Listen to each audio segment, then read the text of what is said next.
welcome to the 1,000 Nights and 1 Night. Now, when it was the 25th night, she said, It hath reached me, O auspicious king, that when the tailor's wife gave the hunchback that mouthful of fish which ended his term of days, he died on the instant. Seeing this, the tailor cried aloud, There is no majesty and there is no might save in Allah. Alas, that this poor wretch should have died in so foolish a fashion at our hands. And the woman rejoined, Why this idle talk? Hast thou not heard his saying, who said, When thou waste I my time in grief, until I find no friend to bear my weight of woe, how sleep upon a fire that flames unquenched, upon the flames to rest were hard enow. Asked her husband, And what shall I do with him? And she answered, Rise, and take him in thine arms, and spread a silken kerchief over him. Then I will fare forth with thee, following me this very night, and if thou meet any one, say, This is my son and his mother, and I am carrying him to the doctor, that he may look at him. So he rose, and taking the hunchback in his arms, bore him along the streets, preceded by his wife, who kept crying, Oh, by Allah, keep thee! What part paineth thee, and where hath this smallpox attacked thee? So all who saw them said, 'Tis a child sick of smallpox. So they went along, asking for the physician's house, till folks directed them to that of a leech, which was a Jew. They knocked at the door, and there came back to them a black slave girl, who opened, and seeing a man bearing a babe, and a woman with him, said to them, What is the matter? We have a little one with us, answered the tailor's wife, and we wish to show him to the physician. So take this quarter dinar, and give it to thy master, and let him come down and see my son, who is sore sick. The girl went up to tell her master, whereupon the tailor's wife walked into the vestibule and said to her husband, Leave the hunchback here, and let us fly for our lives. So the tailor carried the dead man to the top of the stairs, and propped him upright against the wall, and ran away, he and his wife. Meanwhile, the girl went into the Jew, and said to him, At the door are a man and a woman with a sick child, and they have given me a quarter dinar for thee, that thou mayest go down and look at the little one, and prescribe for it. As soon as the Jew saw the quarter dinar, he rejoiced and quickly in his greed of gain, and went forth hurriedly in the dark. But hardly had he made a step, when he stumbled on the corpse, and threw it over, when it rolled to the bottom of the staircase. So he cried out to the girl to hurry up with a light, and she brought it. Whereupon he went down, and examining the hunchback, found that he was stone dead. So she cried out, Oh, for Esdras! Oh, for Moses! Oh, for Aaron! Oh, for Joshua, son of Nun! Oh, the 10 Commandments! I have stumbled against the sick one, and he hath fallen downstairs, and he is dead. How shall I get this man I have killed out of my house? How shall I get this man out of my house? Oh, by the hoofs of the ass Esdras! Then he took up the body, and carrying it into the house, told his wife what had happened. And she said to him, Why dost thou sit still? If thou keep him here till daybreak, we shall both lose our lives. Let us carry him to the terrace roof, and throw him over into the house of our neighbor, the Moslem. For if he abide there a night, the dogs will come down, and they will eat him up.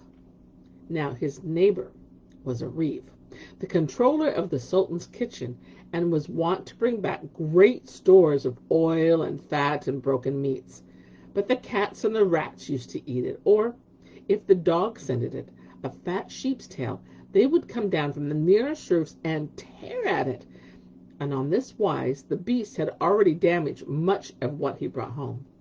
So the Jew and his wife carried the hunchback up to the roof, and letting him down by his hands and feet through the wind shaft into the weave's house, propped him up against the wall, and went their way. Hardly had they done this, when the reeve, who had been passing an evening with his friends, hearing a recitation of the Koran, came home, opened the door, and going up with a lighted candle, found a son of Adam standing in the corner under the ventilator. When he saw this, he said, What? By Allah, very good sooth. He who robbeth my stuff is none other than a man. Then he turned to the hunchback and said, So, 'tis thou that stealest the meat and the fat. I thought it was the cats and the dogs, and I killed the dogs and the cats of the quarter, and sin against them by killing them. And all the while 'tis thou who comest down from the house terrace through the wind shaft. But I will avenge thee by myself with my own hand. So he snatched up a heavy hammer, and set upon him, and smote him full on the breast, and he fell down. Then he examined him, and finding that he was dead, cried out in horror, thinking that he had killed him, and said, There is no majesty, and there is no might, save in Allah the Glorious, the Great. And he feared for his life. And he added, Allah, curse the oil, and the meat, and the grease, and the sheep's tails to boot. How hath fate given this man his quietus at my hand? Then he looked at the body, and seeing it was that of a gobbo, said, Was it not enough for thee to be a hunchback, but thou must likewise be a thief, and prig flesh and fat? O thou veiler, deign to veil me in thy curtain of concealment. So he took him up on his shoulders, and going forth with him from his house about the latter end of the night, carried him to the nearest end of the bazaar, where he set him up on his feet against the wall of a shop at the head of the dark lane, and left him and went away. After a while, up came a Nazarene, the Sultan's broker, who, much bemused the liquor, was proposing to the Hammam bath, as his drunkenness whispered in his ear, Verily, the call to matins is nigh. He came plodding along, and staggering about, he drew near the hunchback, and squatted down to make water over against him, when it happened to glance round and saw a man standing against the wall. Now, some person had snatched off the Christian's turban in the first of the night, so when he saw the hunchback hard by, he fancied that he also meant to steal his headdress. Thereupon he clenched his fist and struck him on the neck, felling him to the ground, and called aloud to the watchman of the bazaar, and came down on the body in this drunken fury, and kept on belaboring and throttling the corpse. Presently the Charlie came up, and finding the Nazarene kneeling on a Moslem and frapping him, asked, What harm hath this one done? And the broker answered, The fellow meant to snatch off my turban. Get up with thee, quoth the watchman. So he arose, and the Charlie went up to the hunchback, and finding him dead, exclaimed, By Allah, good indeed, a Christian killing a Mohammedan. Then he seized the broker, and tying his hands behind his back, carried him to the governor's house. And all the while the Nazarene kept saying to himself, O Messiah, O Virgin, how can I kill this fellow? And in what a hurry he must have been to depart this life, when he died of a single blow. Presently, as his drunkenness began to flee, the broker and the body were kept in the governor's palace till morning morrowed, when the wali came out and gave order to hang the supposed murderer, and commanded the execution make claim of the sentence. Forthwith they sent up a gallows, under which they made the Nazarene stand, and the torchbearer, who was the hangman, threw the rope around his neck, and passed one end through the pulley, and was about to hoist him up, when lo! The reeve, who was passing by, saw the broker about to be hanged, and making his way through the people, cried out to the executioner, Hold, hold, I am the one who killed the hunchback. Asked the governor, What made thee kill him? And he answered, I went home last night, and there found this man, who had come down the ventilator to steal my property. So I smote him with a hammer on the breast, and he died forthright. Then I took him up, and I carried him to the bazaar, and set him up against the wall in such a place near such a lane, adding, Is it not enough for me to have killed a Moslem without also killing a Christian? So hang none other but me. Now, when the governor heard these words, he released the broker, and said to the torchbearer, Hang up this man on his own confession. So he loosed the cord from the Nazarene's neck and threw it around the reeve, and making him stand under the gallows tree, was about to string him up, when behold, the Jewish physician pushed through the people and shouted to the executioner, "Hold, hold, hold! It was I and none else who killed the hunchback. Last night I was sitting at home when a man and a woman knocked at the door carrying this gobo who was sick, and gave my handmaid a quarter dinar, bidding her hand me the fee and tell me to come down to see him. Whilst she was gone, the man and the woman brought him into the house, and setting him on the stairs, went away, and presently I came down, and not seeing him, for I was in the dark, I stumbled over him, and he fell to the foot of the staircase, and he died on the moment. Then we took him up, and I and my wife, and we carried him on the top terrace in the house of this reeve next door to mine, and we let the body down through the ventilator. And when he came home and found the hunchback in his house, he fancied he was a thief, and he struck him with a hammer, so that he fell to the ground, and our neighbor made certain that he had slain him. Now, is it not enough for me to have killed one Moslem unwittingly, without burdening myself with taking the life of another Moslem wittingly?" When the governor heard this, he said to the hangman, "So let the reeve go, and hang the Jew." Thereupon the torchbearer took him and slung the cord around his neck, when behold, the tailor pushed through the people and shouted to the executioner, "Hold, hold! It was I and none else that killed the hunchback, and this was the fashion thereof. I had been out a pleasuring yesterday, and came back to supper, fell in with this gobo who was drunk and drumming away and singing lustily to his tambourine. So I accosted him, and I carried him to my house and bought a fish, and we sat down to eat.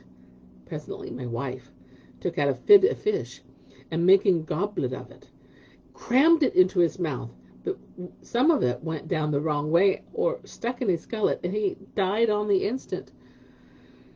So we lifted him up, and I and my wife carried him to the Jew's house, where the slave girl came down and opened the door to us, and I said to her, 'Tell thy master that there are a woman and a man with a sick person to see them.' And I gave her a quarter dinar, and she went up to her master, and while she was gone, I carried the hunchback to the head of the staircase and propped him up against the wall and went off with my wife. When the Jew came down, he stumbled over him and thought that he had killed him. And then he asked the Jew, 'Is this true?' And the Jew answered, 'Yes.' Thereupon the tailor turned to the governor, and he said, 'Leave go the Jew and hang me.' When the governor heard the tailor's tale, he marveled at the matter of this hunchback, and exclaimed, 'Verily, this is an adventure which should be recorded in books.' Then he said to the hangman, 'Let the Jew go and hang the tailor on his own confession.' The executioner took the tailor and put the rope around his neck, and said, 'I am tired of such slow work. We bring out this one and change him for that one, and no one is hanged after all.' Now the hunchback in question was, they relate, jester to the Sultan of China, who could not bear him out of his sight. So when the fellow got drunk and did not make his appearance that night, or the next day till noon, the Sultan asked some of his courtiers about him, and they answered, 'Oh, our lord the governor hath come upon him dead, and hath ordered his murderer to be hanged.' But as the hangman was about to hoist him up, there came a second and a third and a fourth, and each one said, 'It is I and none other else killed the hunchback.' And each gave a full and circumstantial account of the manner of the jester being killed. Now when the king heard this, he cried aloud to the chamberlain in waiting, 'Go down to the governor, and bring me all 4 of them.' So the chamberlain went down at once to the place of execution, where he found the torchbearer on the point of hanging the poor tailor, and shouted to him, 'Hold! Hold!' Then he gave the king's command to the governor, who took the tailor, the Jew, the Nazarene, and the reeve, along with the hunchback's body, which was borne on the men's shoulders, and went up with them, all of them, to the king.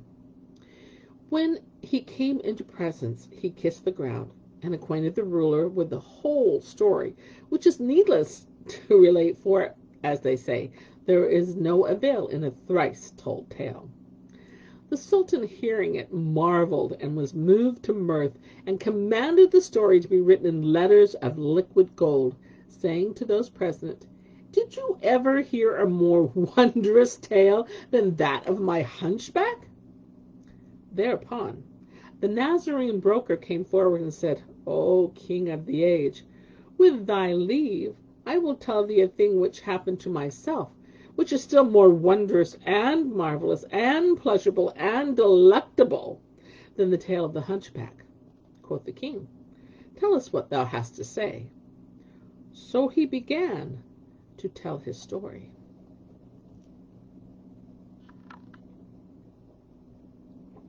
O King of the age, I came to this thy country with merchandise, and destiny stayed me here with you. But my place of birth was Cairo in Egypt, where I also was brought up, for I am one of the Copts, and my father was a broker before me.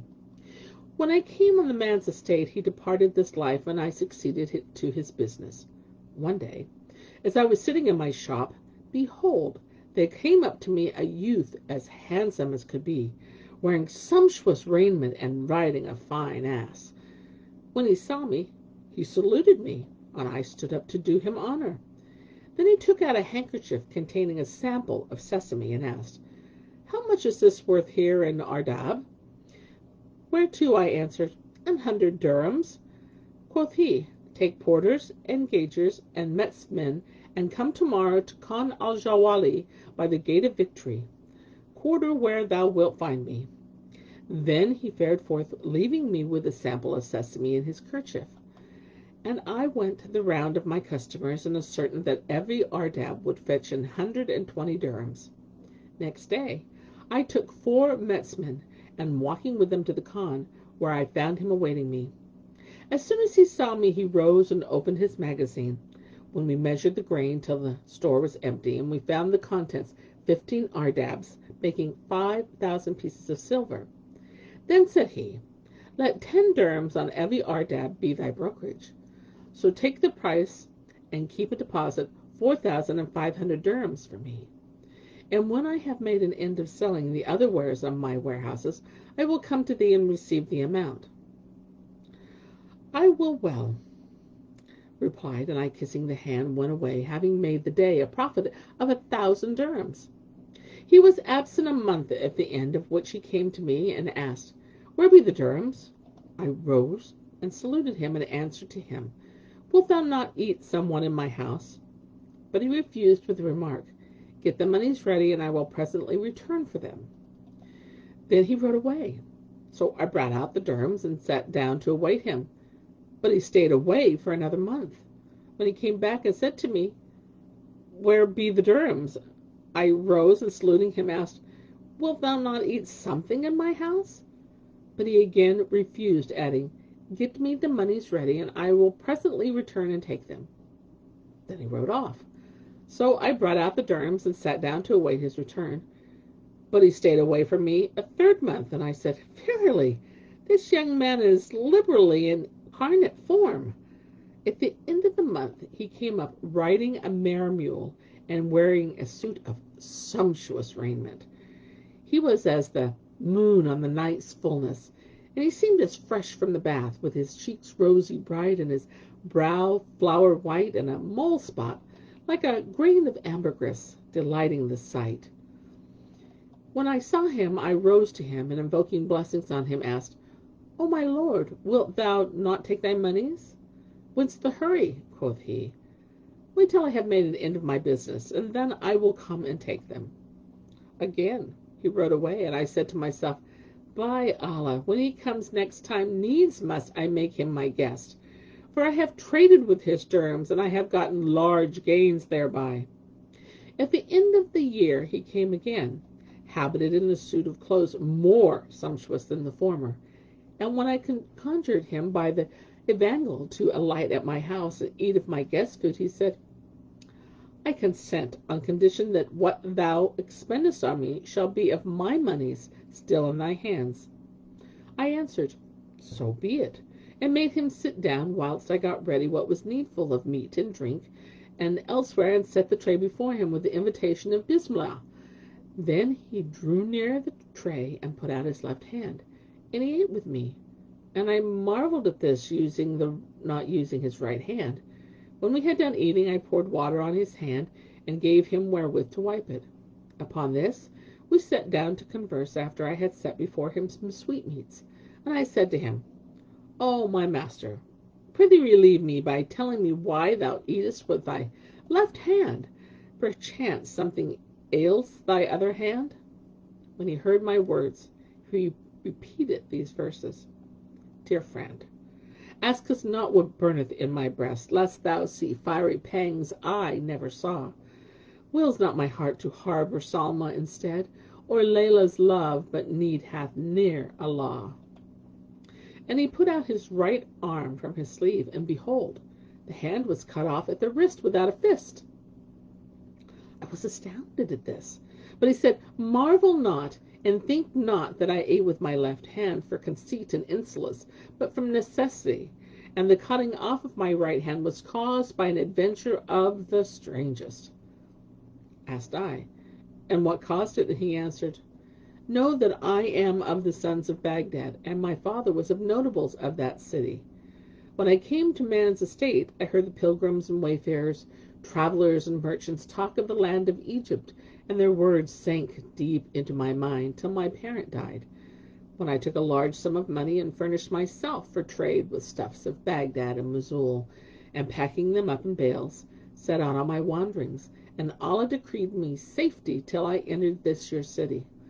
Then he wept and began repeating, Blear-eyed skeeps the pits, wherein the lynx-eyed fall. A word the wise man slays and saves the natural. The Moslem fails of food, the Kafir feasts in halls. What art or act is man's, God's will oblige us all. Now when he had ended his verse, I said, So I entered Cairo, and took off my loads, and stored my stuffs in Khan al-Masur. Then I gave the servant a few silvers wherewith to buy me some food, and lay down to sleep a while. When I awoke, I went to the streets called Bon al-Kasran, between the two palaces, and presently returned and rested my night in the Khan.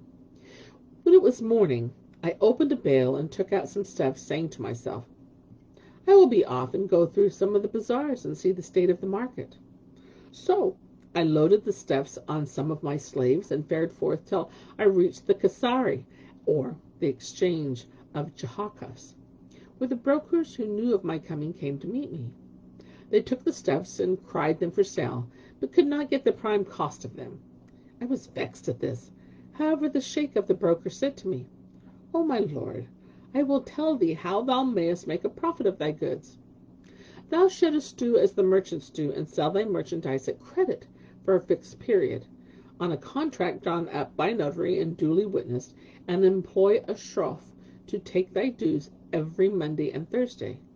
So shalt thou gain 2 dirhams and more for every one, and thou shalt solace and divert thyself by seeing Cairo and Nile.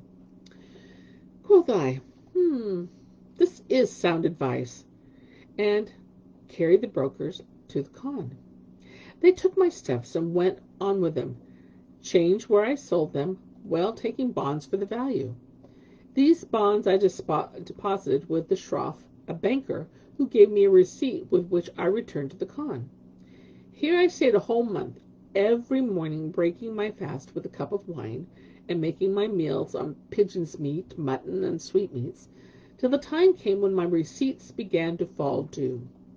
So every Monday and every Thursday I used to go on change and sit in the shop of one or the other merchants, whilst the notary and the money changer went round to recover the monies from the traders, till after the time of mid-afternoon prayer, when they brought me the amount. I counted it, and sealing the bags, returned them to the Khan. On a certain day, which happened to be a Monday, I went to the Hammam, and thence back to my Khan, and sitting in my own room, broke my fast with a cup of wine, after which I slept a little. When I awoke, I ate a chicken, and perfuming my person, repaired to the shop of a merchant, hight Badr al-Din al-Bostani, or the gardener, who welcomed me, and he sat talking a while till the bazaar should open. Presently, behold, Up came a lady of stately figure, wearing a headdress of the most magnificent, perfumed with the sweetest of scents, and walking with graceful swaying gait. And seeing me, she raised her mantilla, allowing me a glimpse of her beautiful black eyes. She saluted Badr al-Din, who returned her salutation and stood up and talked with her. And the moment I heard her speak, the love of her gat held my heart. Oh, presently she said to Badr al-Din, "Hast thou by thee a cut piece of stuff woven with threads of pure gold?" So he brought out to her a piece from those he had bought of me and sold it to her for 1,200 dirhams. When she said, "I will take the piece home with me and send thee its price." "That is impossible, O my lady," the merchant replied, "for here is the owner of the stuff, and I owe him a share of profit." "Fie upon thee," she cried. "Do I not use to take from thee entire rolls of costly stuff, and give thee a greater profit than thou expectest, and send thee the money?" "Yes," rejoined he, "but I standing in pressing need of the price this very day." Hereupon she took up the piece and threw it back upon his lap, saying, "Out on thee! Allah confound the tribe of you which estimates none at the right value." And she turned to go. I felt my very soul going with her, so I stood up and stayed her, saying, "I conjure thee by the Lord, O my lady, favor me by retracing thy gracious steps." She turned back with a smile and said, "For thy sake I return," and took a seat opposite me in the shop. Then I quoth to Badr al-Din, "What is the price they ask thee for this piece?" And quoth he, 1,100 dirhams. I rejoined, "The odd 100 shall be thy profit. Bring me a sheet of paper, and I will write thee a discharge for it." Then I wrote him a receipt in my own handwriting, and gave the piece to the lady, saying, "Take it away with thee, and if thou wilt bring me its price next bazaar day, or better still, accept it as my guest gift to thee." "Allah requite thee with good," answered she, "and make thee my husband and lord and master of all I have." And Allah favored her prayer. I saw the gates of paradise swing wide open before me, and said, "Oh, my lady, let this piece of stuff be now thine, and another like it is ready for thee. Only let me have one look at thy face." So she raised her veil, and I saw a face the sight of which bequeathed to me 1,000 sighs. Oh, and my heart was so captivated by her love that I was no longer ruler of my reason. Then she let fall her face veil, and taking up the piece of stuff, said, "O my lord, make me not desolate by thine absence," and turned away and disappeared from my sight. I remained sitting on charge till late past the hour of afternoon prayer, lost to the world by the love which had mastered me, and the violence of my passion compelled me to make inquiries concerning her of the merchant, who answered me, "This is a lady, and a rich. She's the daughter of a certain emir who lately died and left her a large fortune."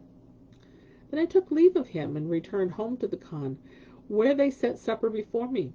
But I could not eat for thinking of her, and when I lay down to sleep, sleep came not near me.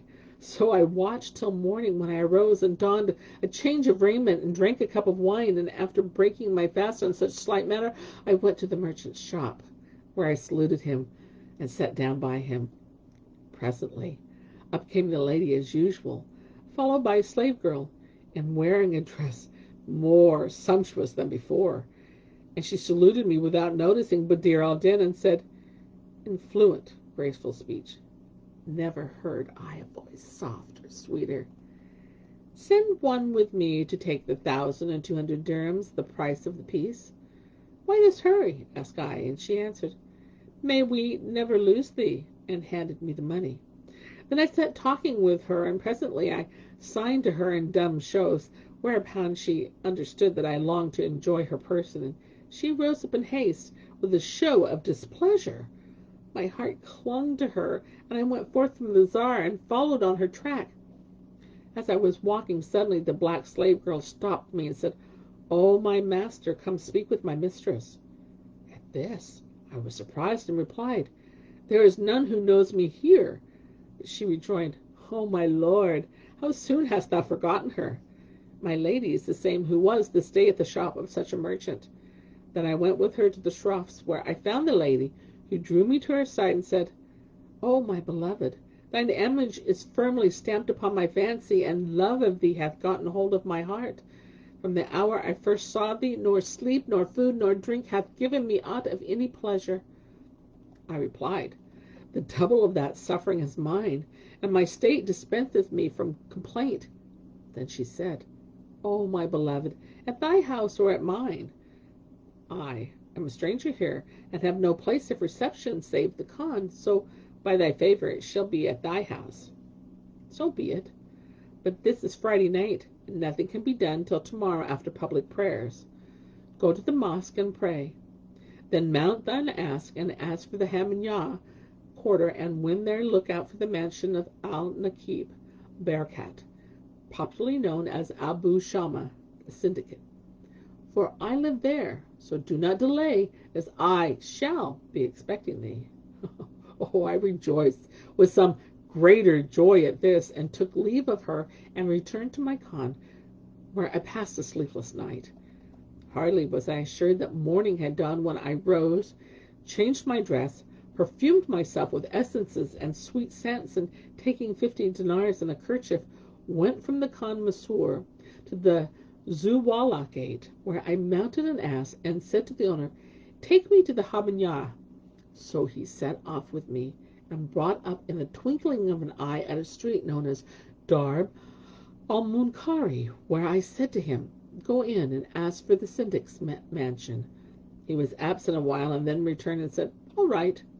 Go thou before me to the house, quoth I, adding, Come back with the earliest light, and bring me home. And he answered, In Allah's name. Whereupon I gave him a quarter dinar of gold, and he took it and went his way. Then I knocked at the door, and out came 2 white slave girls, both young, high-bosomed virgins, as they were moons, and said to me, Enter, for our mistress is expecting thee, and she hath not slept the night long for her delight in thee. I passed through the vestibule into a saloon with 7 doors, floored with party-colored marbles, and furnished with curtains and hangings of colored silks. The ceiling was cloisonné with gold, and corners with inscriptions emblazoned in lapis lazuli, and the walls were stuccoed with sultana gypsum, which mirrored the beholder's face. Around the saloon were latticed windows overlooking a garden full of all manner of fruits, whose streams were railing and reeling, and whose birds were trilling and shrilling. And in the heart of the hall was a jetting fountain, in whose corners stood birds, fashioned in red gold, crusted with pearls and gems, and spouting water crystal clear. When I entered and took a seat, and Shahrazad perceived the dawn of the day, and ceased speaking her permitted say. And so do I end my speaking until the morrow.